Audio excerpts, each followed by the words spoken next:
आप सबका स्वागत है डीपीटी हिंदी क्लासेस में। आज हम लोग एक ही वीडियो के अंतर्गत आचार्य रामचंद्र शुक्ल, जयशंकर प्रसाद, डॉक्टर राजेंद्र प्रसाद, भगवत शरण उपाध्याय का जीवन परिचय पढ़ेंगे। बोर्ड परीक्षा 2021 के लिए यह चारों जीवन परिचय अति महत्वपूर्ण है। अगर आप चार नहीं पढ़ पा रहे हैं तो इन चार में से कोई दो जीवन परिचय पढ़ लीजिए। या तो शुक्ल को पढ़िए, या जयशंकर प्रसाद को पढ़ लीजिए, या राजेंद्र प्रसाद को, या भगवत शरण उपाध्याय को। कोई दो जीवन परिचय आप पढ़ लीजिए। बड़े आराम से परीक्षा में आपको दोनों का दोनों जीवन परिचय मिल जाएगा। आपके स्क्रीन पे जो चार जीवन परिचय दिख रहा है, इसमें से तीन जीवन परिचय पेपर में छप चुका है 2021 के प्रश्न पत्र में। आप विश्वास मेरी मानिए और थोड़ा सा रिस्क उठाइए और तैयारी करिए। कोई दो इसमें से पढ़ लीजिए, आपको मिल जाएगा। मैंने चारों वीडियो को एक ही में मर्ज करके दे दिया है। मन करे तो चारों तैयार कर लीजिए, मन करे तो कोई दो इसमें से आप तैयार कर सकते हैं। आइए अब देखते हैं आचार्य शुक्ल का जीवन परिचय। आचार्य रामचंद्र शुक्ल हिंदी साहित्य आकाश के ऐसे नक्षत्र हैं जो पाठक को अज्ञान रूपी अंधकार से दूर हटाकर ज्ञान के ऐसे आलोक में ले जाते हैं जहां विवेक और बुद्धि का सुखद साम्राज्य होता है। शुक्ल जी एक कुशल निबंधकार तो थे ही, वे एक कुशल आलोचक, इतिहास लेखन के क्षेत्र में भी अग्रगण्य थे। इन्होंने अपने काल के ही नहीं अपितु वर्तमान के भी लेखक और पाठक दोनों का पर्याप्त मार्गदर्शन किया करते थे। इस शुक्ल जी की बहुत बड़ी खासियत रही थी कि अपने समकालीन जितने भी लेखक थे या पाठक थे, उनका समय समय पर ये मार्गदर्शन किया करते थे। हिंदी के प्रतिभा संपन्न मूर्धन्य समीक्षक एवं युग परिवर्तक साहित्यकार आचार्य रामचंद्र शुक्ल का जन्म सन 1884 ईस्वी में बस्ती जिले के अगोना नामक ग्राम में एक संभ्रांत परिवार में हुआ था। ये बस्ती जिला आप नाम सुने होंगे। गोरखपुर से आप जब 50-60 किलोमीटर जब आप पश्चिम जाएंगे लखनऊ वाले रोड पे, तो वहाँ पे एक जिला है बस्ती जिला। वहीं पे इनका एक संभ्रांत परिवार में इनका जन्म हुआ था। इनके पिता जो है चंद्रबली शुक्ल थे, जो मिर्जापुर में कानूनगो थे। इनकी माता अत्यंत विदुषी और धार्मिक प्रवृत्ति की महिला थीं। इनकी प्रारंभिक शिक्षा दीक्षा अपने पिता के पास जिले के राठ तहसील में हुई और इन्होंने मिशन स्कूल से 10वीं की परीक्षा उत्तीर्ण की। शुक्ल जी गणित में कमजोर थे, इस कारण वे आगे नहीं पढ़ सके। इन्होंने इंटरमीडिएट की शिक्षा इलाहाबाद से ली थी, किंतु परीक्षा से पूर्ण ही इन्होंने विद्यालय छोड़ दिया। इसके पश्चात इन्होंने मिर्जापुर के न्यायालय में नौकरी आरंभ कर ली। यह नौकरी इनके स्वभाव के अनुकूल नहीं थी, अतः ये मिर्जापुर के मिशन स्कूल में चित्रकला के अध्यापक हो गए। अध्यापक का कार्य करते हुए इन्होंने अनेक कहानी, कविता, निबंध, नाटक, इतिहास आदि ग्रंथों की रचना की। इनकी विद्वता से प्रभावित होकर इन्हें हिंदी शब्द सागर के संपादन कार्य में सहयोग के लिए श्याम सुंदर दास जी द्वारा काशी नागरी प्रचारणी में ससम्मान बुलाया गया। जो काशी नागरी प्रचारणी बनारस में है, डॉक्टर श्याम सुंदर दास ने इन्हें ससम्मान सहित वहाँ उस सभा में इन्हें बुलाया। इन्होंने 19 वर्षों तक काशी नागरिक प्रचारणी पत्रिका का संपादन किया। कुछ समय पश्चात इनकी नियुक्ति काशी विश्वविद्यालय में हिंदी विभाग के प्राध्यापक के रूप में हुई और श्याम सुंदर दास जी के अवकाश प्राप्त के बाद हिंदी विभाग के ये अध्यक्ष भी हो गए। मतलब काशी विश्वविद्यालय के हिंदी विभाग के ये अध्यक्ष भी थे। स्वाभिमानी और गंभीर प्रवृत्ति का हिंदी का यह दिग्गज साहित्यकार 1941 ईस्वी में स्वर्गवासी हो गया। मतलब आचार्य शुक्ल जी 1941 ईस्वी में स्वर्ग सिधार गए। रचनाएं, शुक्ल जी की रचनाओं पे हम चर्चा कर लें तो शुक्ल जी एक प्रसिद्ध निबंधकार, निष्पक्ष आलोचक, श्रेष्ठ इतिहासकार और सफल संपादक थे। इनकी रचनाओं का विवरण निम्नवत है। निबंध, शुक्ल जी की एक निबंध संग्रह है चिंतामणि, जो 2 भाग में प्रकाशित है, तथा विचार विधि भी इनकी निबंध संग्रह है।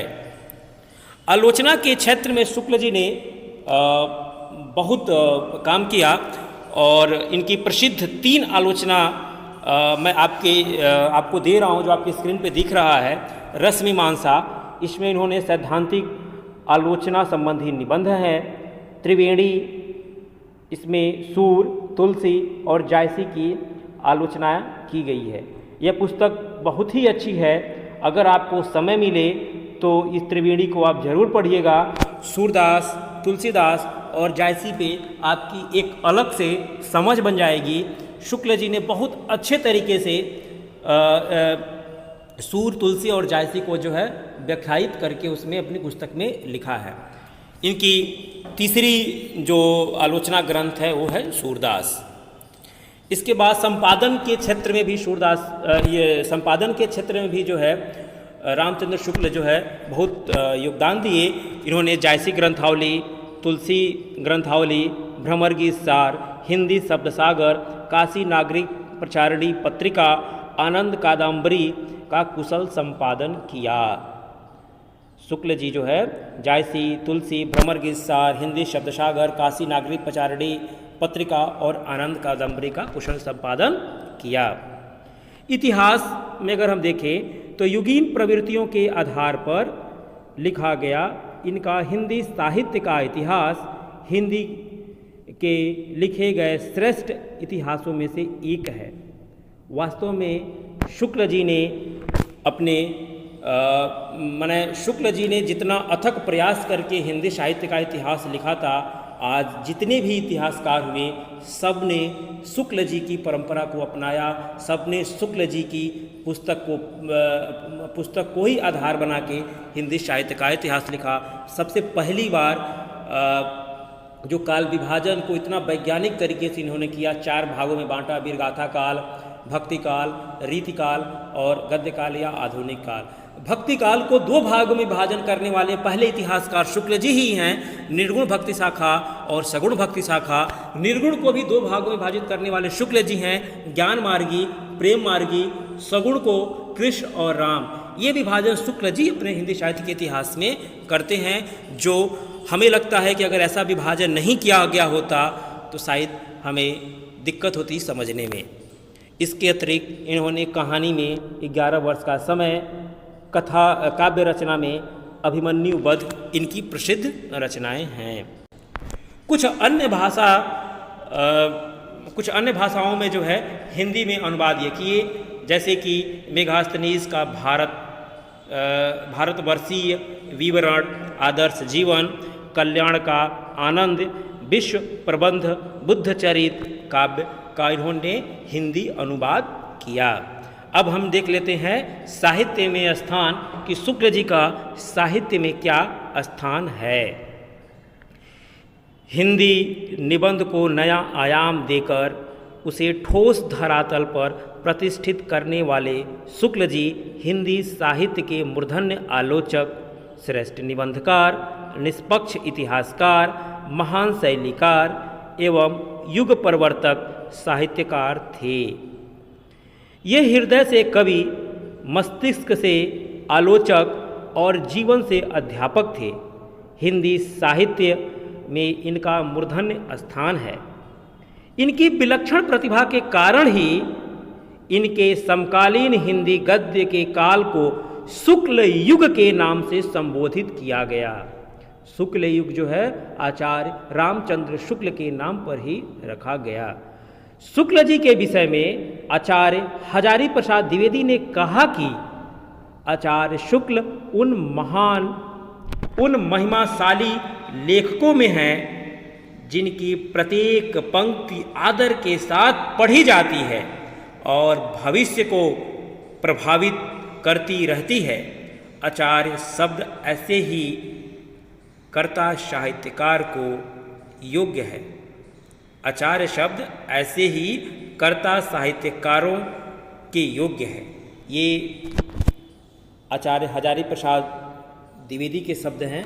आचार्य हजारी प्रसाद द्विवेदी ने शुक्ल जी की तारीफ में ये पंक्ति लिखी थी कि जो आचार्य शब्द है वे ऐसे ही इतिहास साहित्यकारों के लिए ही सुशोभित है, ऐसे ही साहित्यकारों के लिए जो है ये शोभामान है। इस तरह से आज हम लोगों ने आचार्य शुक्ल का साहित्यिक परिचय पढ़ा। आगे हम देखते हैं। जयशंकर प्रसाद का जन्म काशी के एक प्रतिष्ठित वैश्य परिवार में माघ शुक्ल दशमी सन 1889 ईस्वी में हुआ था। इनके पिता का नाम देवी प्रसाद था। ये तंबाकू के एक प्रसिद्ध व्यापारी थे। बचपन में ही पिता की मृत्यु हो जाने से इनकी प्रारंभिक शिक्षा घर पर ही हुई। घर पर ही इन्होंने हिंदी, अंग्रेजी, संस्कृत, उर्दू, फारसी का गहन अध्ययन किया। ये बड़े मिलनसार, हंसमुख तथा सरल स्वभाव के थे। इनका बचपन बहुत ही सुख में बीता, किंतु उदार प्रवृत्ति और दानशीलता के कारण ये ऋणी हो गए। अपने पैतृक संपत्ति का कुछ भाग बेचकर इन्होंने ऋण से छुटकारा पाया। अपने जीवन में इन्होंने कभी अपने व्यापार की ओर ध्यान नहीं दिया। परिणाम स्वरूप इनकी आर्थिक स्थिति बिगड़ती गई और चिंताओं ने इन्हें घेर लिया। बाल्यावस्था से ही इन्हें काव्य के प्रति अनुराग था, जो उत्तरोत्तर बढ़ता ही गया। ये बड़े स्वाभिमानी थे। अपनी कहानी अथवा कविता के लिए पुरस्कार स्वरूप एक पैसा भी नहीं लेते थे। यद्यपि इनका जीवन बड़ा नपा-तुला और संयमशील था, किंतु दुखों के निरंतर आघात से ये न बच सके और सन 1937 ईस्वी में अल्प अवस्था में ही क्षय रोग से ग्रसित होकर स्वर्ग सिधार गए। आइए अब हम देखते हैं जयशंकर प्रसाद की साहित्यिक सेवाएं या साहित्य में उन्होंने क्या योगदान दिया। जयशंकर प्रसाद जी छायावाद के प्रवर्तक, उन्नायक, प्रतिनिधि कवि होने के साथ साथ युग प्रवर्तक, नाटककार, कथाकार तथा उपन्यासकार भी थे। विशुद्ध मानवतावादी दृष्टिकोण वाले प्रसाद जी ने अपने काव्य में आध्यात्मिक मानवतावाद की प्रतिष्ठा की है। प्रेम और सौंदर्य इनके काव्य के प्रमुख विषय रहे हैं, किंतु मानवीय संवेदना इनकी कविता का प्राण रहा है। आइए देखते हैं जयशंकर प्रसाद की रचनाएं। प्रसाद जी ने अनेक विषयों एवं भाषाओं के प्रकांड पंडित और प्रतिभा संपन्न कवि थे। इन्होंने नाटक, उपन्यास, कहानी, निबंध आदि सभी साहित्य विधाओं पर अपनी लेखनी चलाई और अपने कृत्य से उसे अलंकृत किया। इनका काव्य हिंदी साहित्य की अमूल्य निधि है। इनके प्रमुख काव्य ग्रंथों का विवरण मैं नीचे देता हूँ। मैं ज़्यादा इनकी रचनाओं को मैंने बहुत संक्षिप्त में दिया है, क्योंकि आपको परीक्षा में लिखना है। आपको कैसे लिखेंगे मैंने वही आपको यहाँ बताने का प्रयास किया है। इनकी एक प्रसिद्ध रचना है कामायनी। यह एक महाकाव्य है जो 1935 ईस्वी में प्रकाशित हुआ था। 15 सर्गों में यह विभक्त है महाकाव्य कामायनी, जो चिंता से शुरू होता है और आनंद पे जाके खत्म होता है। यह प्रसाद जी की कालजयी रचना है। इसमें मानव को श्रद्धा और मनु के माध्यम से हृदय और बुद्धि के समन्वय का संदेश दिया गया है। इस रचना पर कवि को मंगला प्रसाद पारितोषिक भी मिला था। आंसू यह प्रसाद का वियोग काव्य है। इसमें वियोग जनित पीड़ा, दुख, मुखर हो उठा है लहर, यह प्रसाद जी की भावात्मक काव्य संग्रह है। झरना, इसमें प्रसाद जी की छायावादी कविताएं संकलित हैं, जिसमें सौंदर्य और प्रेम की अनुभूति साकार हो उठी है। अन्य काव्य ग्रंथ में चित्राधार, कानन कुसुम, करुणालय, महाराणा का महत्व, प्रेम प्रतीक आदि इनकी प्रमुख रचनाएं हैं, काव्य रचनाएं हैं। आइए अब देखते हैं कहानी। कहानी में मैंने प्रमुख कहानियों का ही जिक्र किया है, ज़्यादा कहानियों का जिक्र नहीं किया है। मैं उतना ही देने का प्रयास किया हूँ जितना आप परीक्षा में लिख कर आ सकें। कहानी में आकाशदीप, इंद्रजाल, प्रतिध्वनि, आंधी, गुंडा भी कहानी है इनकी, छोटा जादूगर भी कहानी है, लेकिन उतना ही लिखिए जो आप परीक्षा में सही सही लिख सकें। उपन्यास में कंकाल, तितली, इरावती इनकी अपूर्ण उपन्यास है, मैंने पूरा नहीं है, इरावती अधूरा है। निबंध में काव्य और कला तथा अन्य निबंध। देखते हैं अब साहित्य में स्थान, जयशंकर प्रसाद का साहित्य में क्या स्थान है। प्रसाद जी असाधारण प्रतिभाशाली कवि थे। उनके काव्य में एक ऐसा नैसर्गिक आकर्षण और चमत्कार है कि सहृदयी पाठक उसमें रसमग्न होकर अपनी शुद्ध बुद्ध खो बैठता है। निसंदेह वे आधुनिक हिंदी काव्य गगन के अप्रतिम तेजोमय मार्तंड हैं।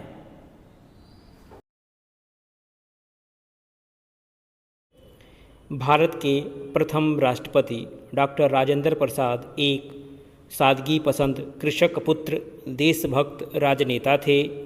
वहीं कुशल वक्ता और श्रेष्ठ लेखक भी थे। सत्य, निष्ठा, ईमानदारी और निर्भरता इनके रोम रोम में बसी हुई थी।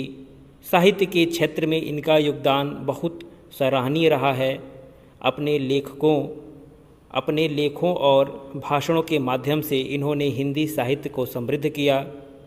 सांस्कृतिक, शैक्षिक, सामाजिक आदि विषयों पर लिखे गए इनके लेख हिंदी साहित्य की अमूल्य धरोहर है। देश रत्न डॉक्टर राजेंद्र प्रसाद का जन्म 1884 ईस्वी में बिहार राज्य के छपरा जिला के जीरादेई नामक ग्राम में हुआ था। इनके पिता का नाम महादेव सहाय था। इनका परिवार गांव के संपन्न और प्रतिष्ठित कृषक परिवारों में से था। इन्होंने कलकत्ता, जिसका नाम कोलकाता है, विश्वविद्यालय से एमए और एलएलबी की परीक्षा उत्तीर्ण की थी। ये प्रतिभा संपन्न और मेधावी छात्र थे और परीक्षा में सदैव प्रथम आते थे। कुछ समय तक मुजफ्फरपुर कॉलेज में अध्यापन कार्य करने के पश्चात ये पटना और कलकत्ता हाई कोर्ट में वकील भी रहे। इनका झुकाव प्रारंभ से ही राष्ट्र सेवा की ओर था। सन 1977 ईस्वी में गांधी जी के आदर्शों और सिद्धांतों से प्रभावित होकर इन्होंने चंपारण के आंदोलन में सक्रियता से भाग लिया और इन्होंने वकालत छोड़ दिया और पूर्ण रूप से जो है राष्ट्रीय स्वतंत्रता संग्राम में ये कूद पड़े। माने पूर्णतः जो स्वतंत्रता सेनानी बन गई है। अनेक बार इन्होंने जेलों की यातनाएं भी भोगनी पड़ी इन्हें। इन्होंने विदेश जाकर भारत के पक्ष को विश्व के सम्मुख रखा। ये 3 बार अखिल भारतीय कांग्रेस के सभापति तथा भारत के संविधान का निर्माण करने वाली सभा के सभापति भी रह चुके थे। राजनीतिक जीवन के अतिरिक्त बंगाल और बिहार में बाढ़ और भूकंप के समय की गई सामाजिक सेवाओं को इन्हें भुलाया नहीं जा सकता। सादा जीवन, उच्च विचार इनके जीवन को पूर्ण आदर्श था।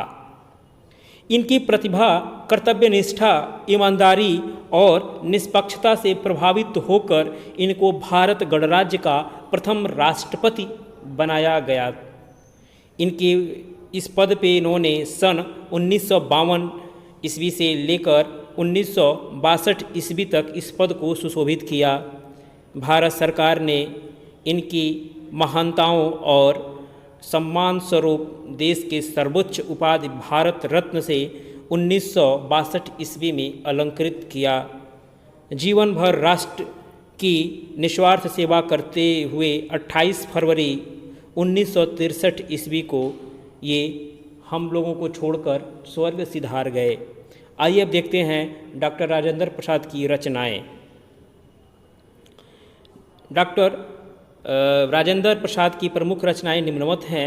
चंपारण में महात्मा गांधी, इसमें किसानों के शोषण और अंग्रेज़ों के विरुद्ध गांधी जी के आंदोलन का बड़ा मार्मिक वर्णन किया गया है इस पुस्तक में।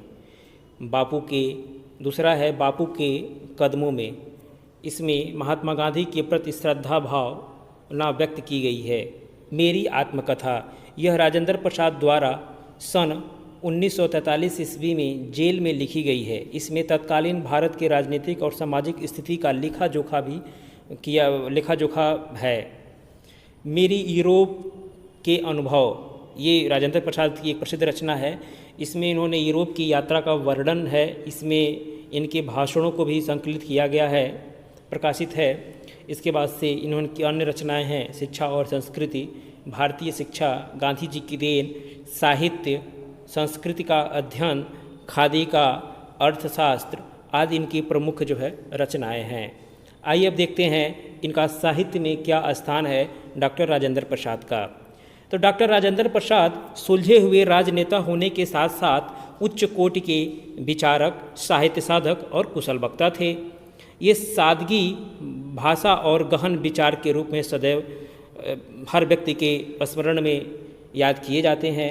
हिंदी की आत्मकथा विधा में इनकी पुस्तक मेरी आत्मकथा का उल्लेखनीय सर्वोच्च स्थान पर है। ये हिंदी के अन्य सेवक और प्रबल विचारक थे।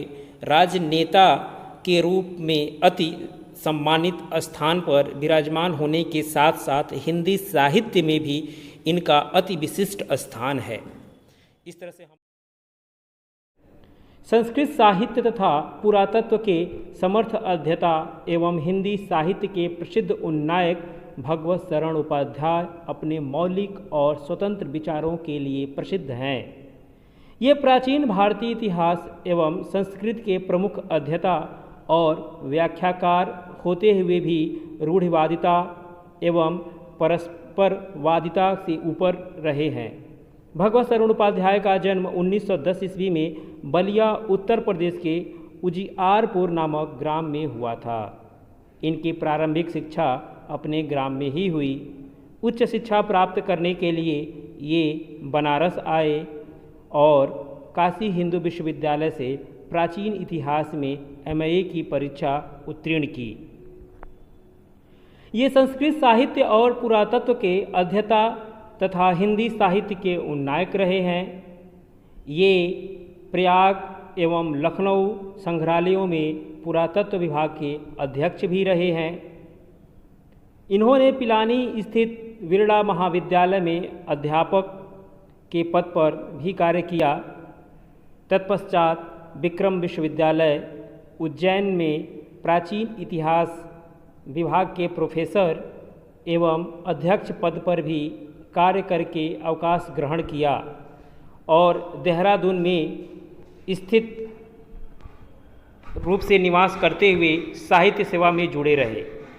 अगस्त 1982 ईस्वी में इस मनीषी साहित्यकार ने इस सारे संसार से विदा ले लिया, हम लोगों को छोड़कर स्वर्ग सिधार गए। आइए अब देखते हैं उपाध्याय की रचनाएं, प्रमुख रचनाएं। उपाध्याय जी ने हिंदी में तो विलुप्त साहित्य की रचना की ही, किंतु अंग्रेजी में भी इन्होंने कुछ एक प्रसिद्ध रचनाएं की। अब इनकी रचनाओं को हम अलग अलग भागों में विभक्त करके देख सकते हैं। पहला देखेंगे हम पुरातत्व में। तो पुरातत्व में मंदिर और भवन, भारतीय मूर्तिकला की कहानी, भारतीय चित्रकला की कहानी, कालिदास का भारत, इन पुस्तकों में प्राचीन भारतीय संस्कृति, साहित्य और कला का सूक्ष्म वर्णन हुआ है। इतिहास में देखते हैं तो खून के छींटे इतिहास साक्षी है। इतिहास के पन्नों पर प्राचीन भारत का इतिहास, साम्राज्य के उत्थान पतन, इन पुस्तकों में प्राचीन इतिहास को साहित्य सरसता के साथ प्रस्तुत किया गया है।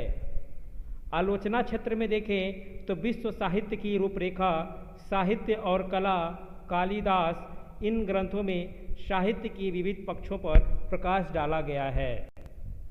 यात्रा वृत्तांत में देखें तो कलकत्ता से पिलिंग सागर की लहरों पर मैंने देखा लाल चीन, इसमें इनकी विदेश यात्राओं का सजीव वर्णन मिलता है।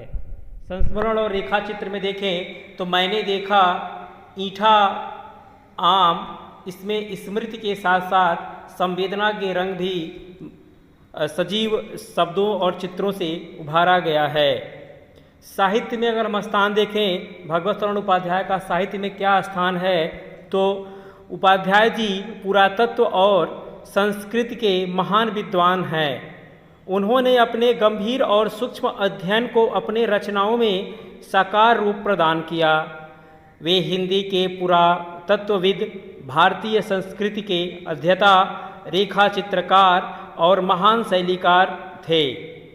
विदेशों में दिए गए उनके व्याख्यान हिंदी साहित्य की अमूल्य धरोहर है। इन्होंने 100 से अधिक पुस्तकें लिखकर हिंदी साहित्य में अपना स्थान बनाया है। इस तरीके से आज हम लोगों ने भगवत शरण उपाध्याय का जीवन परिचय देखा। मैंने जैसे जीवन परिचय आपको बताया है, आप परीक्षा में ऐसे ही लिखने का प्रयास करिएगा तो नंबर अच्छा मिलेगा। आप ज़्यादा इधर उधर की बातों पर प्रकाश मत डालिएगा। परीक्षा की दृष्टि से ही मैंने इस वीडियो को बनाया है, अतः आप इसे अपने नोटबुक में नोट करिएगा या इसे याद कर लीजिएगा। आज के लिए धन्यवाद।